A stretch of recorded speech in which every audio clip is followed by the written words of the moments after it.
What's up, guys? Max here with some information and news of something that a lot of you might be looking forward to, especially Killer Instinct fans. Killer Instinct Season 3 was officially announced at Gamescom earlier today at the Microsoft press conference. Now, along with this is a bunch of other things and things that I get to finally talk about over the past week.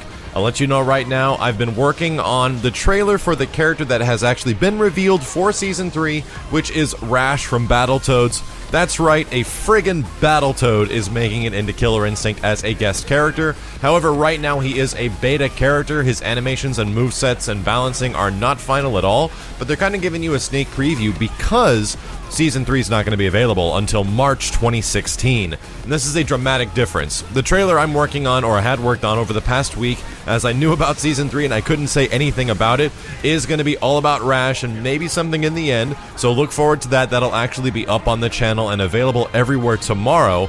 But Rash is actually available right now. You can go to your Xbox, you can download, you can play him.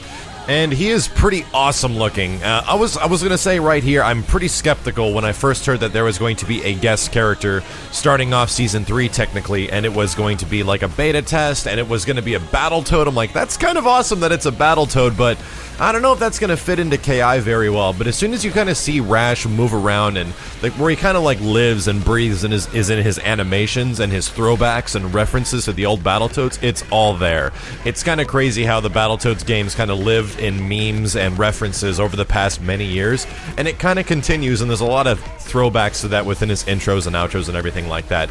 He does play a lot more like a traditional character, and he does have a zip line, so I will be talking about that a little bit, how he moves, performs, and plays when I get some more hands-on time with him. Shockingly, when you're making a trailer or working on a video game, you don't get that much of an opportunity to play the game too often, so within the trailer you'll see a lot of stuff, but the stuff that's actually happening with the character right now I will do a breakdown of later on, but we're going to be playing him live tonight and streaming him and learning what the heck is going on with this dude. So he's going to be available until the early end of September, and he's going to be gone after that, and then the game isn't going to launch until 2016, meaning that there's going to be a pretty big gap of time where you guys will actually get new content for Killer Instinct until Season 3 does come out, most likely when the PC version does around 2016.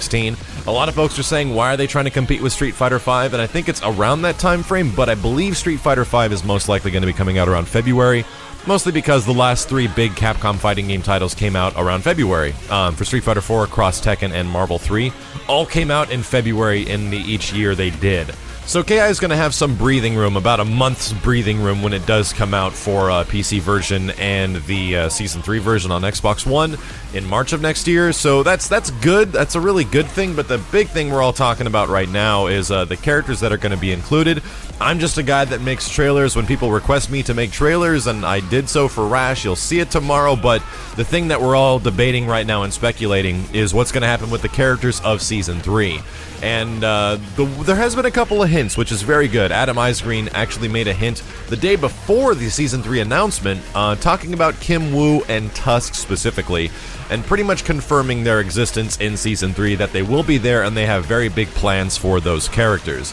So that confirms at least a couple of characters right off the bat, and he also confirmed that Season 3 is going to launch with more characters than Season 2 did. So if you didn't remember, Season 2 actually launched with TJ Combo and Maya when it initially came out, but at the same time that was a lot different than Season 1, which came out with 6 characters, and we got Spinal and Fogor a little bit down the line. I believe Season 3 is going to be mimicking that mostly. I'm not too sure how many characters are going to be available at launch, just because I know that they're working so hard on everything right now.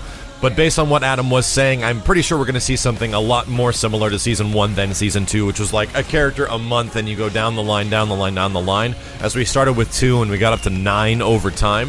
I think that's going to be different for Season 3. We're probably going to get a big bulk of stuff early on, and then small increments of stuff will pop out along the line, kind of just like Season 1 did. I don't know how many characters that's going to be, but it's pretty much confirmed that it's going to be 3 or above, because that's more than Season 2 had. No confirmation yet on story mode stuff, guys. I don't know anything about that just yet, but if I do find out something and we can talk about it, I will let you guys know, and I'm pretty sure whatever is going to be in the cookbook for Killer Instinct Season 3, whatever the heck is going to be happening for it, if there is something to discuss, I will be back here as soon as possible to discuss it for you. But in the background, you have all the matches that are going on with Rash right now. I'm going to be playing him a whole bunch over the night, and we're going to have a week of Rash, who's the latest beta character, which still blows my mind to actually say that for Killer Instinct. As always, dudes, thank you a ton for watching. Let me know what you think of all of this stuff, and I'll be back with a full character breakdown of Rash, kind of explaining his moveset when I do eventually figure it out. Take care, guys, and I'll be back as soon as possible. These cameos are killing me.